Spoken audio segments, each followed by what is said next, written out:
જિલ્લામાં 5 દિવસના વિરામ બાદ ફરી એક વખત વરસાદી માહોલ જામ્યો છે। પોરબંદરના બરડા પંથકના ગામોમાં તથા માધવપુર ઘેડમાં વરસાદ વરસ્યો છે। પોરબંદર જિલ્લામાં વરસાદી માહોલ થતા વાતાવરણમાં ઠંડક પ્રસરી છે। ખેડૂતોને પાકમાં પાણીની જરૂરિયાત સમયે વરસાદ શરૂ થતા ખેડૂતોમાં પણ ખુશીનો માહોલ જોવા મળ્યો।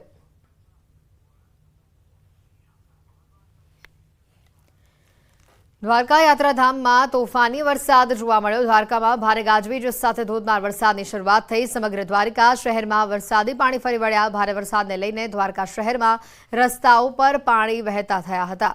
દ્વારકા શહેરના રેલવે સ્ટેશન રોડ સહિતના મુખ્ય માર્ગો પર પાણી વહેતા થયા।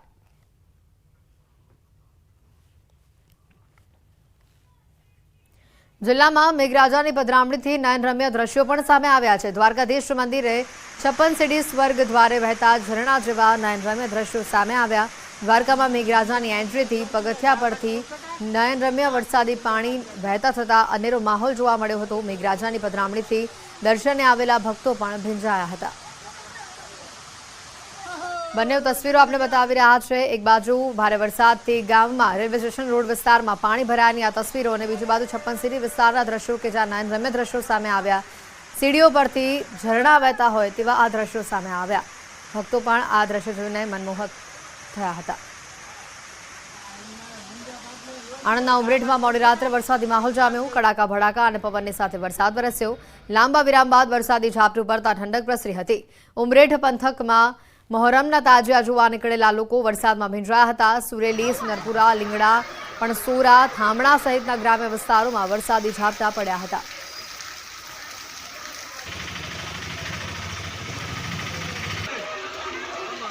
વાત કરીશું આ તરફ આણંદની, તો 2.5 ઇંચ વરસાદે જ આણંદની હાલત બગાડી નાખી। ધોધમાર વરસાદ બાદ આણંદના કેટલાય વિસ્તારો પાણીના હવાલે થઈ ગયા। વરસાદ વરસ્યાના 24 કલાક બાદ પણ કેટલાય એવા વિસ્તારો છે કે જ્યાં હજે પણ પાણી ભરાયેલા છે અને જેના કારણે વાહન ચાલકોને ભારે હાલાકીનો સામનો કરવાનો વારો આવ્યો। રહેણાંક વિસ્તારોમાં પાણી ભરાઈ જતા લોકોમાં રોગચાળાની દહેશત ફેલાઈ છે।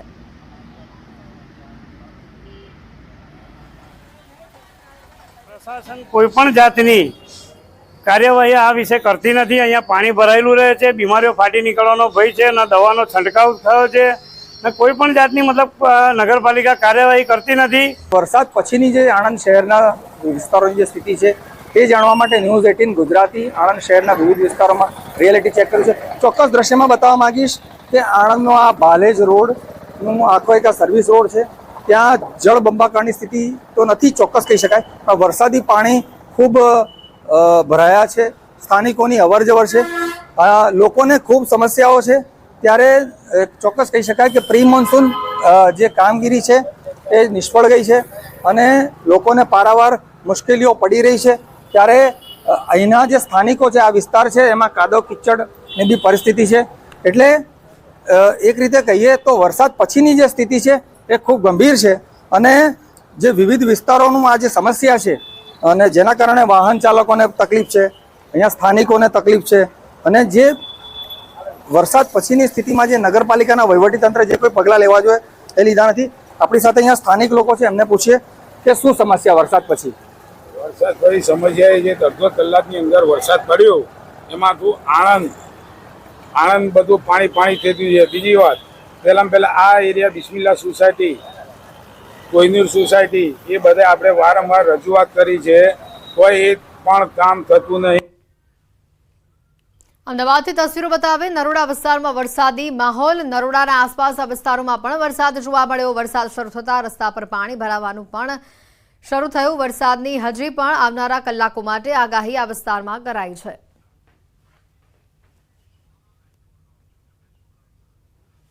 સુરતના મહુવા તાલુકાના ઉમરા ગામે આવેલી અંબિકા નદી પરનો મધર ઇન્ડિયા ડેમ સિઝનમાં પહેલી વખત ઓવરફ્લો થયો છે।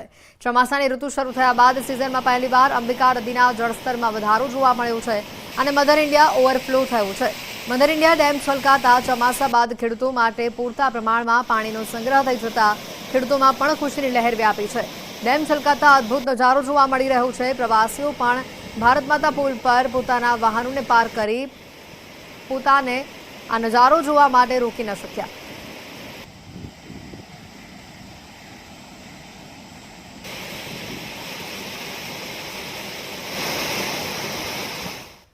અને હવે વાત કરીશું ચાંદીપુરા વાયરસના કેરની।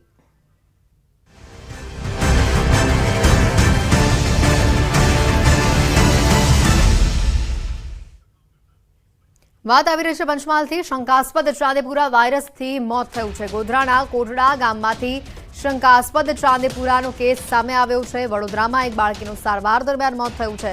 તબીબોના મતે બાળકીને તાવ અને ખેંચ આવતા શ્વાસ લેવામાં તકલીફ પડી. પંચમહાલ આરોગ્ય વિભાગે ગઈકાલે કોટડા ગામના બારિયા ફળિયામાં સર્વેની કામગીરી કરી હતી અને જેમાં બાળકીના સેમ્પલ પૂના લેબોરેટરીમાં મોકલવામાં આવ્યા હતા. વધુ માહિતી મેળવીશું. રાજેશ જોશી ફોન લાઈન ઉપર સંવાદદાતા જોડાઈ ચૂક્યા છે. રાજેશ, જે રીતે ચાંદીપુરા વાયરસનો એક બાજુ કહેર આવી રહ્યો છે, શંકાસ્પદ કેસો પણ સામે આવી રહ્યા છે, ત્યારે આ બાળકીના જે સેમ્પલ છે તેને પૂના લેબોરેટરી ખાતે મોકલવામાં આવ્યા છે. વધુ અપડેટ શું આવી રહી છે સામે? ચોક્કસ ગઈકાલે ગોધરાના કોટડા ગામના બારિયા ફળિયાની એક 4 વર્ષીય બાળકીને તાવ અને ખેંચ આવવાની અસર શરૂ થઈ હતી અને ગોધરા સિવિલ હોસ્પિટલમાં ખસેડવામાંથી સારવાર માટે, જ્યાંથી શ્વાસ લેવાની તકલીફ ઊભી થતા વડોદરા સિવિલ હોસ્પિટલમાં સારવાર માટે મોકલવામાં આવી હતી, જ્યાં મોડી રાત્રે આ બાળકીનું મૃત્યુ થયું હતું. બીજી તરફ આરોગ્યની ટીમને જાણ થતાં જ હાલ આરોગ્યની ટીમ કોટડા ગામમાં ગઈ છે. સાથે સાથે જિલ્લા મુખ્ય આરોગ્ય અધિકારી સહિતની જે ટીમ છે તેના દ્વારા પણ આજે મુલાકાત લેવામાં આવનાર છે.